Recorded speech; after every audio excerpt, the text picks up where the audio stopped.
예, 은혜로운 기대와 기도와 찬양 감사합니다. 사랑하는 세길의 자매 형제님들 모두 안녕하셨죠? 예, 6년 전인 2017년 8월 세길에서 자매님 두 분과 함께 단테의 신곡을 가지고 제가 처음 말씀 나눔을 한 적이 있습니다. 평신도 교회라 말씀 나눔까지 해야 한다는 게 참 부담스러워 도망갔는데 돌아온 탕자가 된 기분으로 이 자리에 다시 섰습니다. 그 사이 개신교 신자인 제가 엉뚱하게 김대건 신부의 삶과 죽음을 다룬 영화 탄생을 만들었고, 우리 자매 형제님들이 많이 그리고 좋게 봐주신 것을 잘 알고 있습니다. 깊이 감사드립니다. 제가 그 영화를 맡기 전 작품을 준비하시던 천주교 신자분들 앞에서 프레젠테이션을 해야 했는데요. 6년 전 신곡에 대해 말씀 나눔한 그 동영상이 유튜브에 있어서 먼저 보여드렸더니 모두 손뼉을 치시면서 제가 천주교 신자가 아닌 것은 전혀 문제가 되지 않는다고 하시더군요. 사실 이 영화의 태도에는 제가 세길의 존경하는 자매 형제님들로부터 배운 많은 것들이 투사되어 있습니다. 그 영화 탄생의 부제는 조선 근대를 열어젖힌 한 사내의 모험입니다. 조선의 근대와 김대건의 모험이 무슨 관계가 있는가에 대해 오늘 주로 말씀드리려고 합니다. 우리의 근대 기독교, 그러니까 천주교와 개신교가 큰 역할을 한 것은 잘 알려져 있습니다. 1882년 조미 수호 통상조약 이후 들어온 신부와 목사들은 학교와 병원을 성당과 교회보다 많이 지었습니다. 그들을 통해 서양의 문물이 들어왔고요. 이 작품을 준비하면서 공부를 좀 했는데요. 결론부터 말씀드리면 저는 서학과 동학의 평등 사상이 인간의 존엄을 일깨우고 신분제에 기반한 조선의 체제를 흔들고 우리의 근대를 열었다고 생각하게 되었습니다. 우리 역사학계에서는 조선 근대의 기점을 1876년 강화도 조약, 즉 개항으로 좀 단순하게 보고 있습니다. 사상사적으로 보면 서양의 경우 생각도 교회가 하다가 데카르트의 말처럼 스스로 생각하면서 근대가 열리는 것처럼, 조선의 경우는 유학에서 벗어나 스스로 생각하는 움직임이 터져나오는 정조말로 봐야 될 것입니다. 폐간잡기의 유행, 미륵불이나 정감록에 기만한 구원설의 등장, 양반을 배제하고 진행된 문양의 모반 사건, 그리고 천주교의 등장 같은 것이 그런 예입니다. 1801년 신유박해 때 순교한 정약종이 한글로 쓴 주교 요지에 평등 사상이 뚜렷하게 나옵니다. 영화의 초반에 천민 출신 마부 조신철이 유학을 떠나는 김대건에게 나는 지금 이 땅이 천당이다. 죽어서 가는 천당은 천주님 만날 수 있는 더 좋은 천당이고 라고 말합니다. 이 말은 역시 1801년 신유박해 때 순교한 백정 출신 황일광이라는 사람이 천주교 신자들이 자신을 똑같이 대해주자 실제로 했던 말을 제가 조신철의 대사로 옮긴 것입니다. 신유박해 이후 천주교 신자들은 박해를 피해 주로 산속에 교우촌을 만들어 함께 지냈는데요. 모방신부가 옹기교촌 장면에서 함께 천주님 모시고 똑같이 일하고 똑같이 나누고 여기는 예수님 뜻대로 사는 초대교회 같다라는 대사를 하는데, 이것도 신부들이 바티칸에 보내는 보고서에 나오는 것입니다. 서학과 동학을 대립적으로만 보기 쉬운데요. 둘 사이의 연관관계를 연구한 논문을 통해 저는 천주교 신자들이 교우촌에서 평등을 구체적으로 삶에서 실천한 것이 동학에 큰 영향을 주었고 우리 근대의 길을 여는 데에도 결정적 역할을 했다고 보게 되었습니다. 인간이 천주의 모상을 따라 창조된 제2의 천주라는 생각을 서학이 심어주었고, 동학은 이 생각을 더 극단으로 밀어붙여 인간이 곧 천주라는 생각을 심어주었습니다. 영화에서 보셨다시피 김대건 신부는 상상하기 힘든 무모한 모험을 수탁했습니다. 1836년 15세의 나이에 마카오까지 걸어서 유학을 갔고 1842년에는 불란서 군함을 타고 상해까지 북상하며 아편 전쟁의 추이를 지켜보았고 다시 중국 상선을 타고 만주로 가서 서북의 의주와 동북의 경운을 통한 입국로를 개척했으며 1845년에는 자신이 개척한 의주 입국로로 들어와 조선의 작은 배를 타고 다시 상해로 건너가 신부 서품을 받고 페레올 주교와 다블리 신부를 모시고 돌아오는 데 성공합니다. 1846년 봄에는 백령도를 통한 해상 입국로를 개척하고 돌아오다가 체포되어 9월 16일 순교합니다. 김대건 신부는 조선인 최초로 서양 언어와 학문을 익히고 조선의 첫 번째 사자가 되었고 세계사적 사건인 아편전쟁을 목도하고 통역관 자격으로 남견 조약을 참관했습니다. 김정호의 대동 여지도보다 16년 앞서 근대적인 조선전도도 만들었습니다. 오늘날 서울이 알파벳으로 SEOUL이 된 것도 김대건 신부가 조선전도에 그렇게 적었기 때문입니다. 영화 속 남경조약 장면을 떠올려 보시지요. 청과 영국의 고위 관리 사이에서 통역하는 사람이 칼 귀칠라프입니다. 첫 번째 서양인 신부인 모방 신부가 조선에 입국한 것이 1836년 1월인데 그보다도 4년 전인 1832년에 이 귀칠라프가 개신교 선교사로서 로드 에머스토라는 영국 상선을 타고 태안반도 끝자락 쪽에 있는 고대도에 들러 한문 성경을 전달합니다. 이것이 우리나라 개신교 역사의 출발점입니다. 예수의 신부가 북경에 진출한 것이 1500년대 말인데 정작 성경을 1800년대 초에 중국어로, 그러니까 한문으로 완역한 것도 로버트 모리슨이라는 개신교 선교사였습니다. 이 두 사람이 김대건 신부보다 조금 이른 시기에 마카오에 와서 주로 마카오와 광저우에서 활동했습니다. 우리나라에 세워진 첫 번째 개신교 교회가 백령도 맞은편 장현에 있습니다. 두 번째 교회는 백령도에 있습니다. 저는 그 교회에 가서 예배를 드린 적도 있습니다. 1801년 신유박해에 이어 김대건 신부가 유학을 떠난 사이 1839년에 기해박해가 일어납니다. 김대건이 신부가 되어 돌아오기를 손꼽아 기다리던 사람들이 이때 대부분 순교합니다. 1846년 김대건 신부가 순교한 박해를 병호박해라고 합니다. 그리고 학살이라고 할 수 있는 1866년에 발생한 박해를 병인박해라고 합니다. 이게 천주교의 4대 박해인데요. 1846년 병호박해 때는 순교자가 9명뿐이었습니다. 김대건 신부가 그만큼 치밀했던 것이지요. 예수님에게도 배신한 제자가 있었으나 김대건 신부를 따르던 사람들은 아무도 배신하지 않았습니다. 살아남은 사람들은 이후에도 참 아름답게 김대건 신부를 따라 살다가 병인박해 무렵에 역시 대부분 순교합니다. 그래서 페레올 주교와 W 신부가 무사했고 같이 유학한 최양업 신부도 귀국해서 사목할 수가 있었고 1866년 병인박해 직전에는 12명의 불란서 신부가 조선에 들어와 활동하고 있었을 정도로 김대건 신부 순교 이후 20년 동안 큰 박해가 발생하지 않았습니다.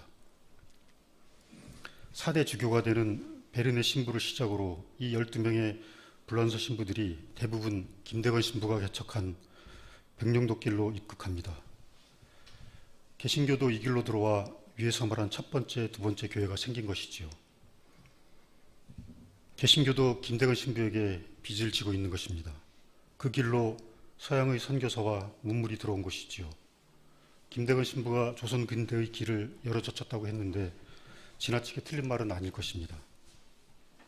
김대건 신부는 천주교를 들여오기 위해 열정적으로 움직였습니다. 사제 교육을 받고 사제가 되었으니 당연한 의무였을 것입니다. 하지만 김대건 신부의 열정에는 그것만 가지고 설명할 수 없는 지나치게 무모한 데가 있습니다. 청나라가 무너지는 현장을 청년의 눈으로 지켜보면서 조선과 백성의 앞날에 대해 무슨 생각을 했을까요? 김대건 신부는 당시 절망적인 상황에 빠져있던 조선에서 희망조차 만들어야 했는데 그게 천주교였습니다. 천주교가 구원으로 보일 수밖에 없었습니다. 바로 천주교 안에 사랑과 평등이 있었기 때문입니다. 영화 속에서 상해에서 돌아오는 배 안에서 현성문과 함께 평등에 관해 이야기합니다. 신부로서 처음이자 마지막으로 드렸던 부활절 미사에서 사랑을 이야기합니다. 저는 김대건 신부가 어느 순간 작은 예수로 보였습니다. 그래서 영화 속에서 내가 할 일을 다 했다라는 대사를 하게 한다든지, 또 김대건 신부에게 세례를 받고 막달라 마리아라는 세례명을 받은 유일한 가상인물 김선을 통해 김선을 김대건 신부가 순교할 때 지켜보는 것으로 배치하기도 했습니다. 저는 요즘 평등에 대해 학자가 아니니까 직관적으로 생각을 좀 하고 있습니다.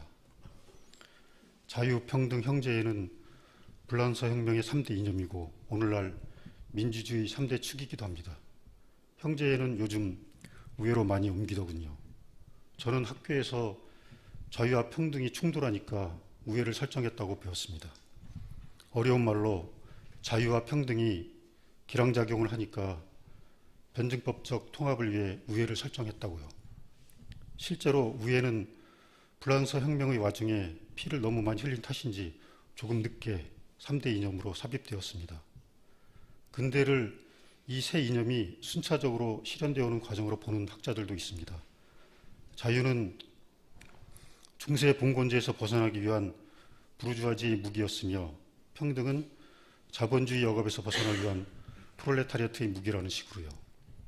이제 생태위기의 직면에서 모든 존재의 지속 가능성을 확보하기 위해 우회에 기댈 수밖에 없는 시대가 되었다는 식의 주장을 펴는 학자의 글도 보았습니다.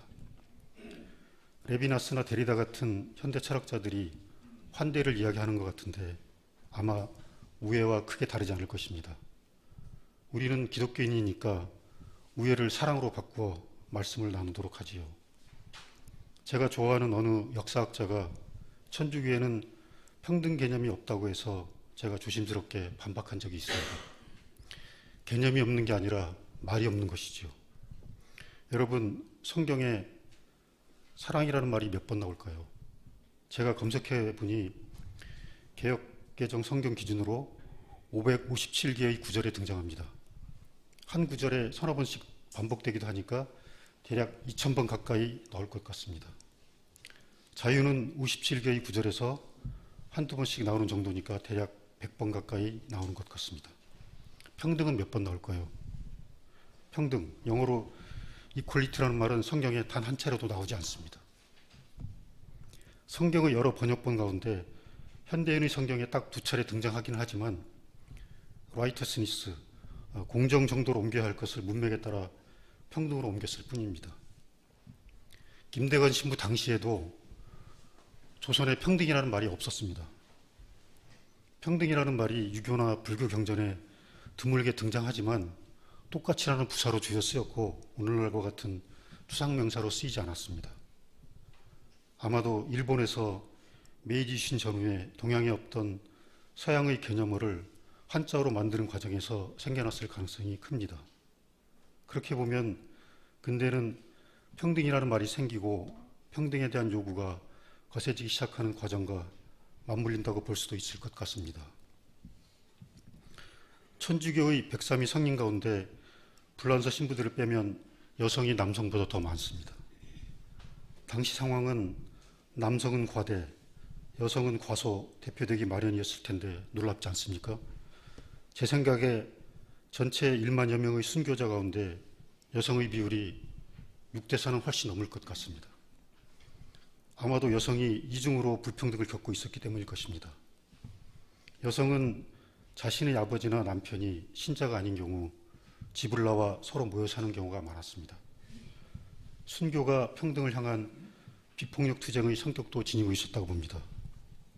자유, 평등, 사랑 가운데 어느 것이 가장 중요한가요? 성부와 성자와 성령 가운데 어느 것이 가장 중요한가요? 라고 묻는 질문처럼 무의미한 질문일 것입니다.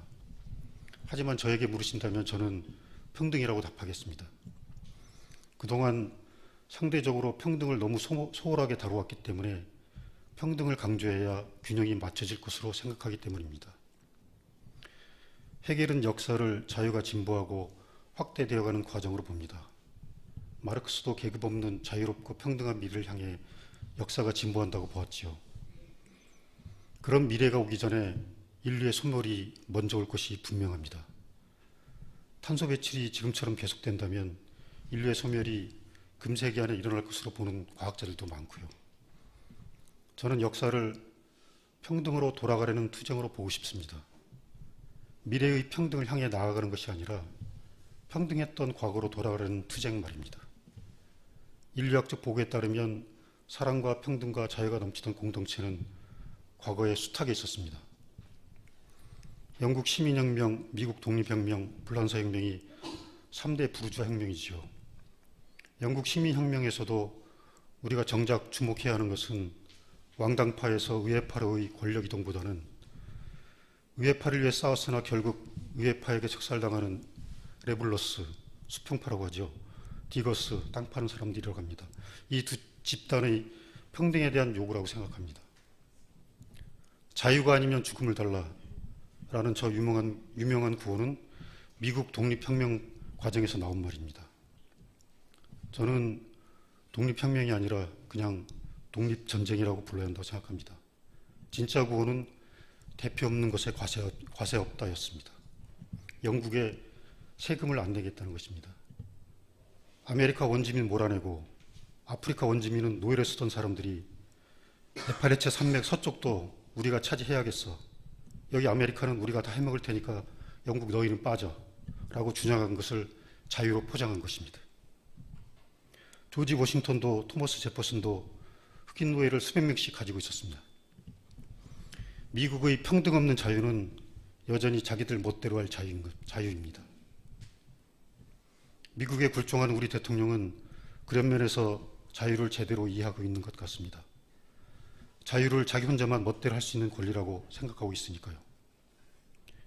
자유는 미국이 이상화시키기도 했지만 학자마다 정의도 달라 사실 저는 가늠이 잘 되지 않습니다. 분명한 것은 자본주의 사회에서 자유는 가진 돈에 정확히 비례한다는 것입니다. 모 재벌가의 회장은 내일 당장 자가용 비행기를 타고 뉴욕으로 날아가 브로드웨이 뮤지컬을 즐길 수 있습니다. 저는 오래전부터 바랐던 돌로미티 걷기 여행을 떠납니다.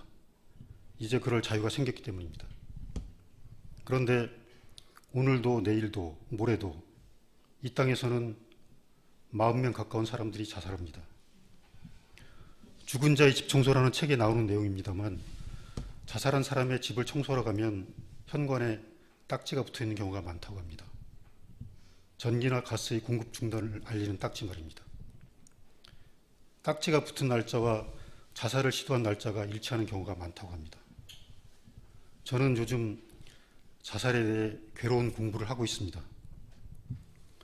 자살하려는 사람들이 보내는 신호를 감지하여 자살을 막는 가상 조직의 활동을 다룬 TV 드라마를 준비하고 있기 때문입니다.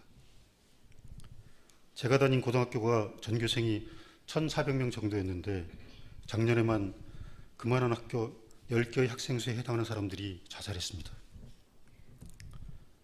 자살의 큰 원인을 우울증으로 꼽긴 합니다만 그 우울증은 또 어디서 옵니까? 관계의 불평등에서 오는 억압이 내면화되어 생긴 것입니다. 엊그제 어느 청년이 살인을 해보고 싶다고 진짜 살인을 했습니다. 아마도 그 청년은 범죄 심리학자들에 의해 사이코패스라는 판정이 내려질 가능성이 큽니다. 저는 사이코패스 유전자를 가진 사람도 상호 부조와 연대 속에서 살고 있다면 그 유전자가 발현되지 않을 것으로 생각합니다. 저는 토마 피케티의 21세기 자본을 읽으면서 불평등이 자신을 스스로 치유하는 힘이 있다고 믿게 되었습니다. 가진 자에게는 좋았던 벨 에포크 시절 불평등은 최고조에 달했습니다. 그리고 곧바로 1, 2차 세계대전이 일어났습니다. 그리고 모두 평등해졌습니다. 서로를 파괴함으로써 말입니다. 다시 불평등 수치가 그때로 올라선 상태입니다. 우크라이나 전쟁에 우리나라까지 발을 들여놓기 시작했습니다. 또 불평등이 자신을 스스로 치유하기 시작한 것은 아닌지 저는 걱정이 많습니다. 우리나라의 출생률이 0.78이라고 합니다.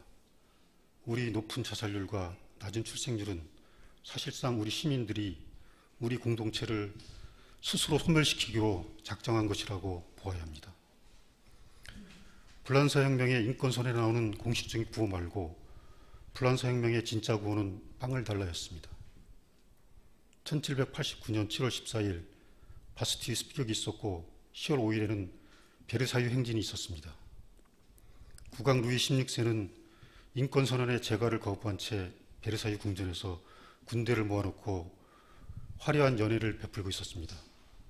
7천여 명의 여성들이 파리에 집결하여 베르사유 궁전까지 빵을 달라고 외치면서 20여 킬로미터 행진을 시작하고 국민방위대가 뒤를 따릅니다. 마리 앙투아네트 왕비가 빵 없으면 케이크 먹지라고 했다는 말은 만들어진 말일 것입니다. 겁에 질린 루이 16세는 그날 바로 인권선언을 제거하고 이 여성들에게 둘러싸인 채 베르사유 궁전을 떠나 파리의 툴루리 궁으로 거처를 옮겨야만 했습니다. 이 빵의 다른 이름은 평등입니다. 당시 귀족은 밀로 만든 흰색 빵을 먹었고 상킬로트는 밀기울과 호밀이 섞인 갈색 빵을 먹었습니다. 이 빵마저 구할 수가 없어서 그 구호가 나온 것입니다. 혁명정부는 재료의 배합과 크기까지 법으로 정해서 누구나 똑같은 빵을 먹게 합니다. 그것이 바게트의 기원이라고 합니다. 성경에 평등이라는 말이 없는 것은 필요 없었기 때문이겠죠. 예수님이 이 땅에 오셔서 하신 모든 것은 한마디로 사랑입니다. 그런데 그 사랑에는 방향이 있었습니다. 언제나 낮은 곳으로 향했죠. 과부, 어린이, 병자, 귀신 들린 사람, 장애가 있는 사람, 가난한 사람. 우리가 공허한 사랑만 부르짖으니까 예수님께서 사랑은 이렇게 하는 거야 라고 보여주시려고 오신 것 아닐까요? 낮은 대로 흐르는 사랑이 곧 평등입니다. 그러니까 예수님이 하신 모든 것은 평등이기도 했습니다. 오늘의 성경 본문으로 돌아가 보시죠. 저는 개역개정을 기준으로 했습니다. 갈라디아서 5장 1절, 그리스도께서 우리로 자유케 하려고 자유를 주셨으니 그러므로 굳세게 서서 다시는 종의 멍에를 매지 말라. 예수님께서 우리에게 자유를 주었으니 다시는 종노릇 하지 말라. 절대로 노예로 살지 말라고 명령하고 계십니다. 갈라디아서 5장 13절, 형제들아 너희가 자유를 위하여 부르심을 입었으나 그러나 그 자유로 육체의 기회를 삼지 말고 오직 사랑으로 서로 종노릇하라. 우리 예수님 변덕도 심하시지 다시는 종의 멍에를 매지 말라고 하시더니 이번에는 서로 종노릇하라고 하시네요. 내가 타자에게, 타자가 나에게 서로 사랑으로 하는 종노릇은 평등의 다른 이름일 것입니다. 자유도 명백하게 정의하고 계십니다. 욕망을 채우는 데 쓰는 것이 아니라 타자를 사랑하는 데 쓰는 것이라고요. 세길이 청담동에 있던 시절 말씀 나눔 시간에 기리성 선생님께서 사랑을 제도한 것이 정의라고 하신 말씀이 제 가슴속 깊이 각인되어 있습니다. 자유의 한자는 스스로 말미암는다는 뜻입니다. 자본주의 사회의 자유는 스스로에게서 말미암는 것이 아니라 타인에게서 말미암는 것입니다. 그 자유를 약자를 향해 종노릇 하듯이 쓰라고 예수님께서 명령하고 계십니다. 사랑하면, 그래서 타인을 존중하면 그 사람과의 관계가 수평에 이르게 됩니다. 이 사랑이 제도화된다면 경제적인 불평들도 줄어들게 되겠죠. 사다리의 맨 아래에 있는 사람이 오늘 전기 끊어질 걱정을 하지 않고 내일 강화도 나들이라도 계획할 수 있는 정도로 불평등이 줄어든다면 모래 돌려 밑에 가는 제 마음도 조금 더 편해질 수 있겠죠. 사랑을 제도하면 평등해집니다. 완전한 평등은 아니더라도 감내할 정도로 불평등이 줄어든다면 비로소 자유는 스스로에게서 말미암을 수 있습니다. 예수님한테 자유, 평등, 사랑은 용어조차 나눌 수 없는 성삼위일체가 아니라 속삼위일체입니다. 우리 각자가 발터 베냐민의 용어를 빌리자면 희미한 메시아가 되어 그것의 일체를 이루어내야 합니다. 예수님이 오신 것도 또 예수님이 우리에게 작은 예수들을 끊임없이 보내주시는 것도 우리에게 그 사실을 끊임없이 상기시켜 주시기 위해서일 것입니다. 기도하겠습니다.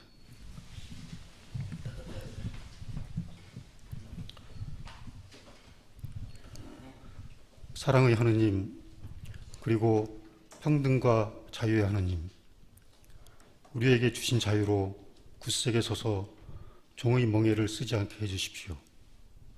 그 자유로 남을 사랑하기를 종의 멍에를 쓴 것처럼 행하게 해주십시오. 그리하여 너와 내가, 인간과 자연이, 인간과 사물까지도 수평관계에 이르게 해주십시오. 우리가 작은 예수까지는 아니더라도 희미한 예수가 되어 사랑을 제도함으로써 사랑이 동정이나 시야가 되지 않게 하시고 사랑으로 평등에 이르게 해주십시오. 그리하여 우리를 궁극의 자유에 이르게 해주십시오. 예수님의 이름으로 기도했습니다. 아멘.